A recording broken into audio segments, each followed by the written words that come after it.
Southeast Asia. I started off as a client. I run retail petrol program for ExxonMobil in Asia Pacific. So in Singapore, Malaysia, Hong Kong, those were the corner market. Through my experience, I've also run a hotel program for Starwood, run CPG program, Pampers for Japan. I had experience with financial stand chart program as well. So quite a good breadth in terms of program running, so that's where my core is. And a lot of it does touch on loyalty marketing. So a lot of the work that I was previously involved with always start with data, be it research-based or analytics to drive program design, to drive campaign design. Yeah. So a lot of that will go into my deck today, what I'm going to talk about. Now, I guess a lot of interest in a lot of market I've been to is talking about big data. I'm not sure how many of you in this room actually are drawn to this topic, because of big data. Can I have a show of hand? Who has heard of big data? Right. Okay. I've heard of big data maybe in the last 3 years. I've been in data marketing for like more than 10 years. So big data, that terminology was coined actually in the last 3 years. And when I meet different individuals, it's actually mean different things to different individuals. So when I bump into airline executives, I say, I'm in data analytics. They're like, really? You're in big data? I use big data too. I'm in analytics too. We use it to predict, when my machinery will wear and tear in my engine, for the airline. So big data has been used by a lot of different industry. So in a lot of market, they use price sensitivity check or analytics to predict how does price swing purchase decisions. So that's some of the starting birth of analytics. Actually, truth to be told, the birthright of analytics came from supply chain management. It actually came from manufacturing. So I was an engineer before, so that's something I can speak to again.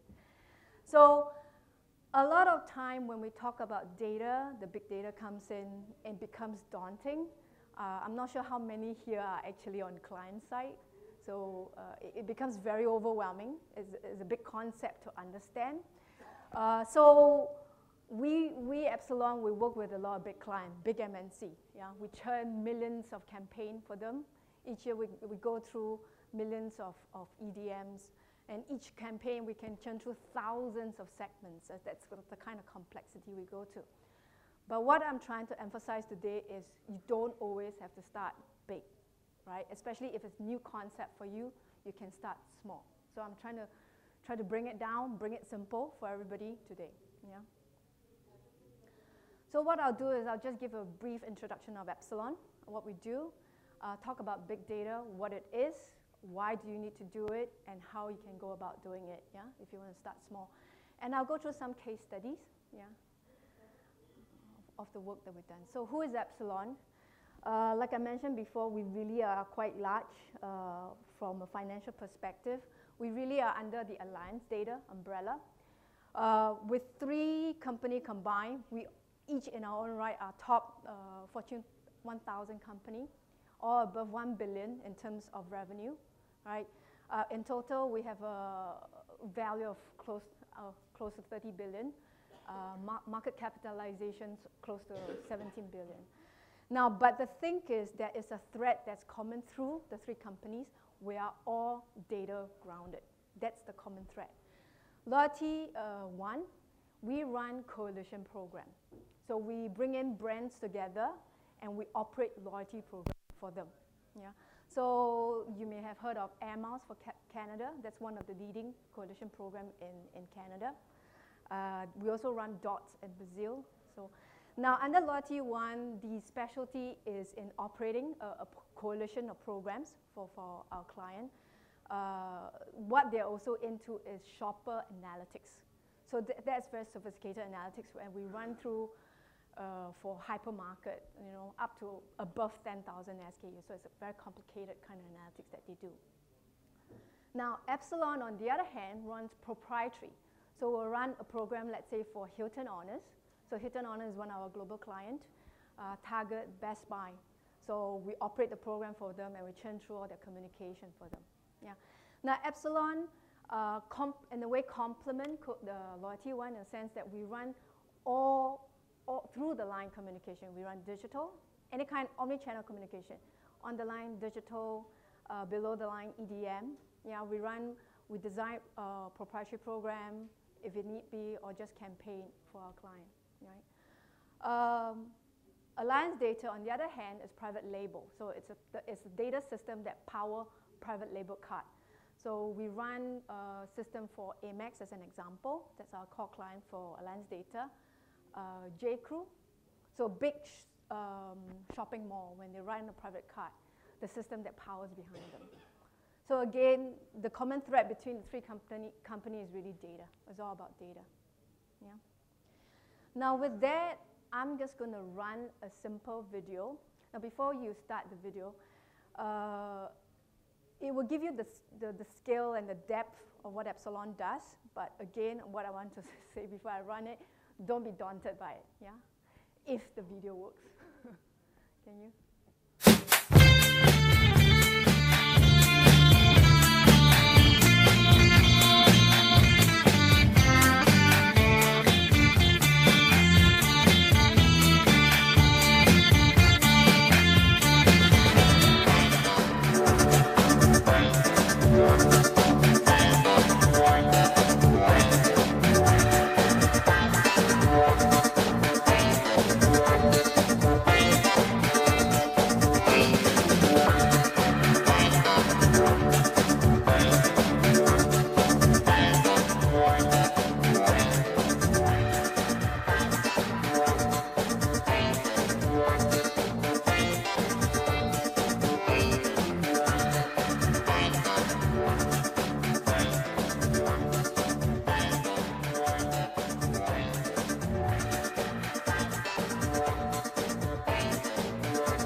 Okay, I think that's a flash of some of the big brands we work with, just to give you a flavor, yeah, for the kind of work that we do.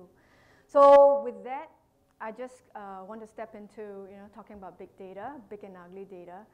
Now, to start with, I think I talk about the different definition of big data, and we took a look at Wikipedia. I guess on this point, what Wikipedia has, what we found out from Wikipedia, it talks about its on-hand database that no traditional application can handle. Now that's a very cryptic description of what big data is. What I want to get into more is why did big data surface? And really today's, our focus is on big data, not on maintenance, not on supply chain, not on price sensitivity, but just on marketing. Why did big data surface for big marketing? If you look at what happened in the last few years, maybe I'll talk about a small market like in Singapore, right? If I have a restaurant, I probably have a database or customer base of 20,000 that I need to talk to. Now, if I can maintain that database in a spreadsheet, it is still manageable, right? But it's not the case anymore. We are in mature economy. We're in mass marketing. The volume of customers that you need to talk to now goes into millions. So they tell me in India you have 200 million internet consumers. Is that correct? So in China, where I spent a few years, they're talking about 500 million, right? So there's no way you can do it with just a simple spreadsheet. Then technology needs to come in. And the scale that you need to communicate with the consumer then goes into a different level of complexity, mass marketing.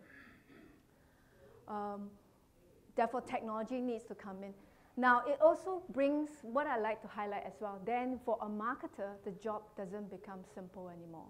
It's no longer as a marketer, I just need to think about the consumer insight from research and then say, craft out a campaign. Now, as a marketer today, I need to be able to be very conversational.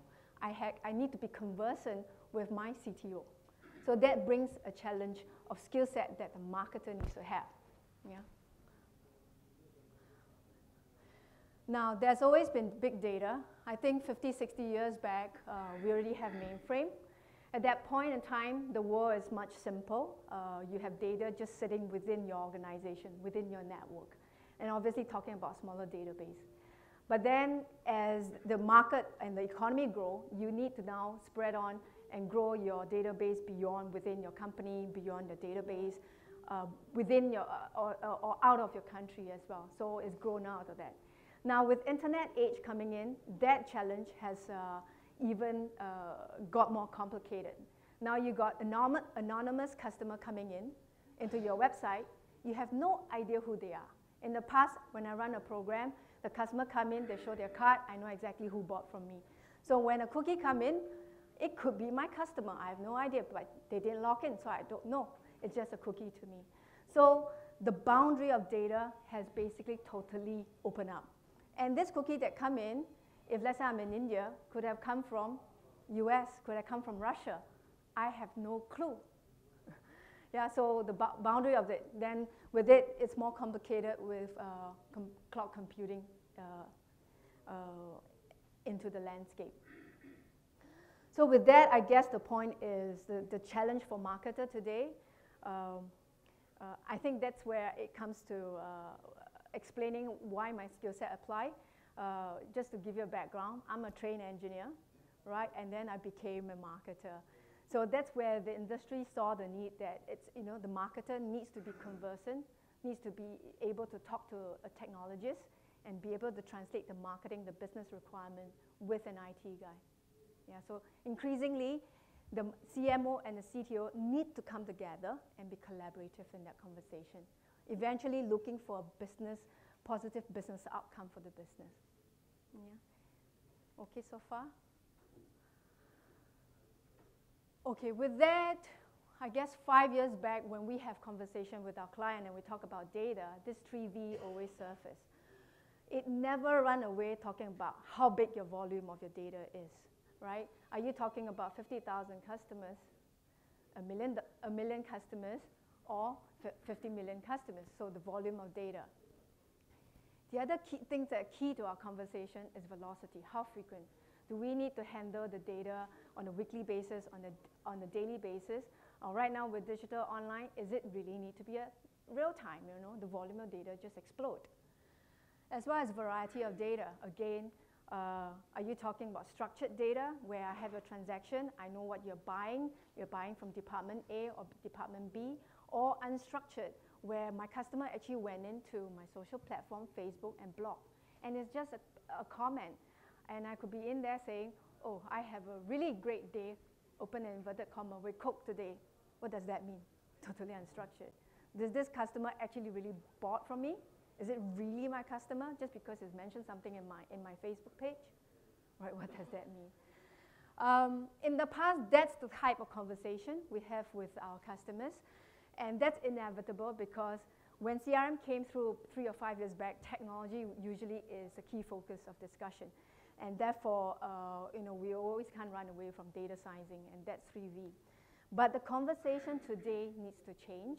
And I think in a lot of other panels that concept has surfaced. So with digital age coming in, now we realize data are not created equally. In fact, there are going to be more and more data out there for us to capture, and it's going to explode exponentially.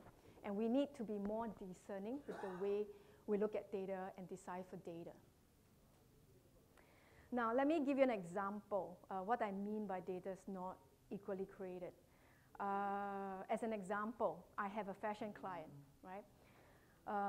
And one of the fashion brand that they designed for was fast fashion, and that's for young adults, teenagers to maybe early 30s, so young adults. So there come a question. I was setting up a program for them. There come a question. So should we collect their marital status? That's one extra field I need to ask my client to provide me. And if I ask them their marital status, should I ask them how many children they have, how old their children are? Is it of any value for me to collect those data, right? But that's good data, right? If a marketer and then maybe for an IT guy, just grab as much data as you can, right? You find out later on. Now, from a strictly the fashion brand perspective, from a marketing perspective, they're targeting young adults. What do I care whether they're married? What do I care whether they have children, right? Really. But then I took a look further into the organization. They actually have 10 to 12 fashion brands under that company's umbrella. And two of the brands is actually targeting at young children's wear, fashion wear. So if you bring that concept further, you want to cross-market from this particular brand to the young kids brand, then you then want to collect their children's data. Yeah. So again, I think it goes to a point when you collect data, think carefully, will you get value from it? If you don't, do not trouble your customer. Do not add the data operational burden on your IT department. Yeah. Does that make sense? Any questions? Yeah, so that's from value perspective. And it's very difficult for me there's tons of examples I can give, but really, when you look at the data, you need to be discerning. You need to think through from a strategic point, from a directional point, do you need the data? Can you make any business decision, marketing decision by getting that data? Yeah, then you spend time to invest, to collect, and analyze that data. Yeah. So that's that for the data. So that's what I was talking about in value, yeah. But there's another point, a fifth V that we wanted to talk about, that's veracity. Very importantly, when you collect data, you're going to make decisions. You jolly well make sure that you know that data is accurate and you're reading that data correctly. I give you an example. We do a lot of reactivation campaign for clients. So, and when we churn out campaign, it's timely. It's very important that we get the timing correct. So if I pull out and I say, today I want to look for customers who have not bought from me 3 months or longer. So, and I consider that as inactive customer, lapsed customer. But if I send out the communication tomorrow, from the time I put the data to the time I send out within 24 hours, some customer may have come in to buy it. So there's timeliness when we need to execute the campaign, so the veracity of it. As another example, I was running a Pampers program in Japan. So we asked a question, we collected data from the mother, how many baby they have, and how old was the baby. I don't think we asked the question, how old was the baby, right? Should we ask how many baby they have, right? Do they have young kids up to 3 years old? Now, then the program started that way. We inherited it, and we realized that there's no use collecting those data because we didn't know when they declared they have children. They could have declared that they have children 5 years ago. By now, their baby would have been 5 years, and they have no more use for diapers. So we needed to change data strategy and say, can we get the birth date of the baby? So from there, we will always have accurate age of the baby. Yeah, just an example for you. So you need to be very careful as well when you look at data. And like I mentioned, so with that data, again, go back to the question. If I find out the birth date of data, I know how old they are. Why do I need to know how old they are? Because baby of age 3 and below needs size small or medium, right? Baby age 3 to 5 needs what they call pants, diaper pants, not diaper anymore. Yeah. Okay, so that's very crucial in terms of, so it has to be from a marketing, what do you want to achieve, then the data comes in. Okay, and from a business objective. Any questions? Yeah. Okay, with that, just to articulate, we have many learnings through the years. We have many years of running and managing data. There's a lot of session I hear that talks about CRM technology. And then someone just asked me the question, do I face that with the client? I think we try to get away from that kind of focus. India may be at this stage, at this point in time, because a lot of technical company and throw at you, it should be Salesforce, it should be Adobe, it should be Sitecore and whatsoever. We try to not focus the discussion on technology. It really should be about what do you want to achieve for your business as a first case, right? Then what should happen to your marketing? Should you even bother to have a membership program? I told my guys, right, a brand that's just starting out, please go spend your money on advertising. Membership program is not important. Until such time, everybody in the market has some awareness of a brand, membership program is not going to help you much. Yeah, I'm going to be very realistic about this. So we focus on the business outcome, not the technology. And when it comes to technology, we're agnostic. Some clients are really going to be small-scale enterprise. They are meant for that. So we'll bring on small-scale enterprise technical solution for them. If you're a big company like Amazon, we will recommend enterprise-level solution for you. So it's scaled accordingly. Okay. So not focusing on technology. Again, focusing on the value. More importantly, on the value. I want to talk a bit about value. Obviously, in the process, we do a lot of data. We collect the data. We conduct analytics, what we call analytics, segmentation, modeling. Now, that takes a special skill set. We have, all through my career, people who are specially trained, statisticians, what I call data scientists. If I walk to them, I say, I have this hypothesis, I guess, mothers in Japan, they tend to only have one baby, and by the time their baby is 4 months old, those who are price sensitive will want to switch out of Pampers. Now, I want you to run a statistical model to prove my hypothesis. So those statisticians I work with, right? But I'm a marketer asking that business question. So it's a different skill set, right? So I see some conversation I see in the other panel, this get lumped together. You need to know, because of the mass economy, mass marketing that we're dealing with, we're talking about data marketing now, the different skill set required. So I have a client who is a retailer, and she wanted to in-house this. I just want to talk a bit about this. And she said, you have statistician. I can also hire a statistician in-house and sit with me. Why should I get you to do analytics for me? I said, you are a retailer. You are trained to be a retailer. You brief day in and day out retailer. You know what SKU works, what merchandising, visual merchandising works. I can't compete with you on that. Please do that and be as good as you can as that. But when it comes to analytics, you can't be better than me because I do it for client A, B, C, D, E, F, G. We have the in and out experience of that. So I just want to clarify that for you. Yeah, I hear that there's a lot of challenge in India market, which I saw in many markets, with my clients in Southeast Asia, in China as well. So there comes to a point, if you get so mature, you need to start thinking, can you do analytics, data marketing well by yourself? Are you good at it? Are you trying to be a retailer, a hotelier, a banker, and a data marketer at the same time? Can you ingest all this all in one breath? Yeah, that's the question I raised to you, yeah, to think about. Okay, then very importantly, for me personally, I like to speak to the business owner, yeah?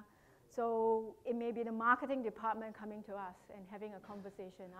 I think we need to go into CRM, into database marketing.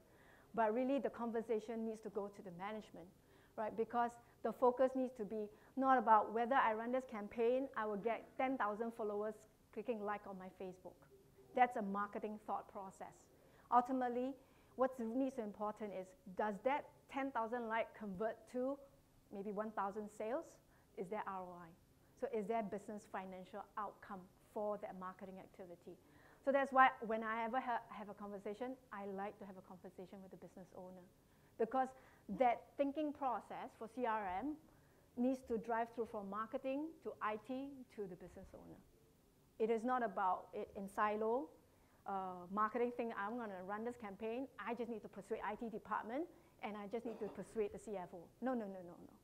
It's a teamwork. It's marketing, IT, and the business owner, thinking this is the right move for everybody.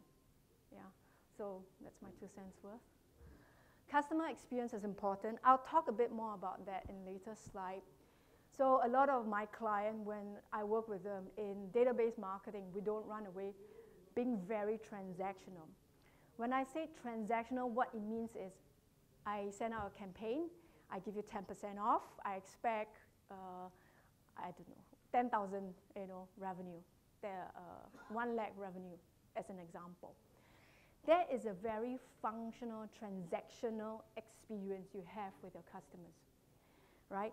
And that you need to do because you need to meet your sales target. That's your bread and butter. But the customer relationship with the brand needs to transcend beyond transaction. It needs to go to customer experience. I think a lot of panels spoke about that.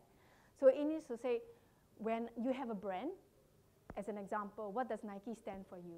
When I say the word Nike, there is a meaning to you. There is an emotion to you, right? To a lot of young people, it means just do it. What does just do it? It means energy. I can make it, right? So there's an emotional. So in data, we try to make it work, and a lot of time I need to convince my client, don't be too sales focused, because you can't have only a transactional communication with your customer. You need to make it emotional. It needs to be an experience. And if not just doing it through an EDM, through a website that's very two-dimensional, if you can carry that through your offline retail store, right, or through a hotline, where it's personal, there's a voice behind it, there's a facial expression, that's all the more better. Okay, so that's, I'm talking utopia, but it's very difficult to execute, because even the business owner will tell me, I can't control my promoters in the store. You know what they do, right? So we all have this business reality. Yeah. Last of it, or the fifth point that I want to emphasize is data opportunity. I'm really short time. Data has changed and evolved a lot. But do not be dumbfounded by it. Do not be overwhelmed by it. You need to be on your feet and you can be very creative and innovative with data. I give you an example. We run a lot of proprietary programs for our clients. So we have hundreds of brands, and we have very specific behavior data or transactional data on one brand, right? There where the innovation comes in is we say, why don't we help brand one drive increasing sale by looking at the affinity of data. So we created the concept of affinity of data, where we can look at like-minded or like demographic. If let's say this brand is looking for a young adult, right? We will look for young adults through all the 100 other brands. Obviously, this is affinity-based marketing. So this is, again, breaking data boundary. I'm just giving you as an example. So do not just look at your data and say, oh, this is all I have and this is all I can take. So you need to be creative, you need to be data smart, and that's how you can break through as well. Okay? I think I'm taking a lot of time. I'm going to shift gear a bit. I talk about data a lot, so shift gear back to consumer. Really is all about consumer, actually, all we're talking about. Now, today's consumer, in my description, they are attention, they are just overwhelmed. Brand one is trying to send a message. It could be a hotel brand. Then a fashion brand B is trying to talk to them, and then a food and beverage is going to talk. So they're constantly bombarded with all kind of communication message, right? And therefore, they then become, what's the word for it? Attention deficit. They're very short in attention for any specific communication. That comes in challenge for us, right? A few years back, when I have conversation with my client, they will say, okay, then we need to, because now the consumers are empowered, then we need to leave it to the consumer to say, get the message when they want it, and let them pull the data from us instead of pushing the data. But right now, what Epsilon has done is beyond that, is an example again about being data smart. Can you then predict when your consumer are ready to receive your message? So we have this technology that we evolve, where we look at every single EDM that we send through, and we look at the open success rate, and the timing when it was successful for a particular consumer, and which device. So on Monday, this person could be favoring his desktop because he's at the office, right? And he looked at his desktop maybe at 5 p.m. right at end of work. But then on the middle of the week, on Wednesday at night, 8 p.m., that's when he's most receptive to opening. So we study and scrutinize every single individual, what's the open rate success, and when, which part of the week, which time of the day. And with that, we're able to push to a higher level above the usual open rate and click-through rate. Yeah, so as another example, with your data, what else can you get from it? How creative you can. So think of breaking through the paradigm to do it. Yeah, so just thought for you. Finally, it's about relevance. This is very important. I talk about being emotional connection. So when you send a message, it needs to be beyond transaction. You need to make the emotional connection. Maybe for me to give an example, I think a few years back, I travel a lot to KL, Kuala Lumpur in Malaysia. And I'm a favorite in Ritz-Carlton. So I became one of their best, customers. So on one particular year, I needed to travel there on my birthday, right? So before I make the trip, obviously, they send me a birthday EDM saying greeting, That's the usual stuff for me. But what surprises me is when I turn up, then the staff, in the hotel premise was actually informed it's my birthday and I'm coming. They actually presented me a cake. So that really touches me, right? They actually cut through from their marketing department all the way to the ground to deliver that emotional connection. And so that's one good example. The other example I can think of is we thought of this campaign for Domino in Australia, whereby we were encouraging the client to go scour through their Facebook and say, if anybody say, I'm not having a good day today, and then just send them a free pizza. So that would have made the connection and turn their day around. So that's something, another example of turning around, making an emotional connection to your consumer. So how? I think this is what we need to deal with, your thousands and millions of consumers that you need to deal with. Internally, I heard from a lot of other panel, internal buy-in. Are you ready? Do you have the CRM skill set internally to carry this through and all that? And I think ultimately what we want to achieve, or I as a marketer want to achieve personally, is the utopia moment whereby I have a crystallized one-to-one moment connection with my consumer. Yeah. So think big, think utopia. That's what we do. Yeah, you can shoot for that, but you're not going to achieve that on day one or even year one, right? Where you have one-to-one connection, be able to reach them emotionally and through all the channels. I'm going to speed up. But what I'm trying to counsel you is you can actually start small. If I can have the indulgence of a few examples, which I'll show, some small example. And a lot of time, from my experience, it starts convincing your client with transaction or your management with transaction. Because that's the easiest. Like reactivation campaign, you can prove a lot of financial return from that. And with that, then layer in, build in social data, or build in demographic data so that you can craft a more emotional message. Yeah. So like I mentioned just now, how you get started. A lot of time, you need to start with your business objective. So from a marketing spend, are you looking to acquire? If you start with that, you're to acquire. I'll try to wrap it up soon. If you're looking to acquire, then you may look at geo-targeting to pick out the potential consumer that you need to target. Then if it's retention, you may look at payment data. Then good payment consumer with good payment history, then look to them to say how can you target them and retain them better. Okay. I'm just going to touch on one case study to bring the point on start small. So this is the Asia Porter. They were there. They were very successful and they got bought over. They were so successful in the sense that they actually are the travel portal at one stage powering Visa. Okay. Now this campaign that we had was maybe more than 7 years ago. So that's before retarget and online media in the marketing landscape. Now what we did is at that time on the travel portal, we look for keyword search. So if a traveler come in and look for Bali, we know they're looking for Bali as a destination, or they look for Hawaii. So from the keyword search, we basically were able to assemble very quickly, programmatically, travel destination offer that target to the destination that they go for. So that's millions of execution campaigns that we churn through. Yeah. So as an example, again, we started small. We didn't go in and change technology. There's no need. We just take the data and we assemble the email for them. There's no major investment required. So there's an example of starting small. Okay. Any question? Yeah. Okay. Okay. Thank you very much. Yeah.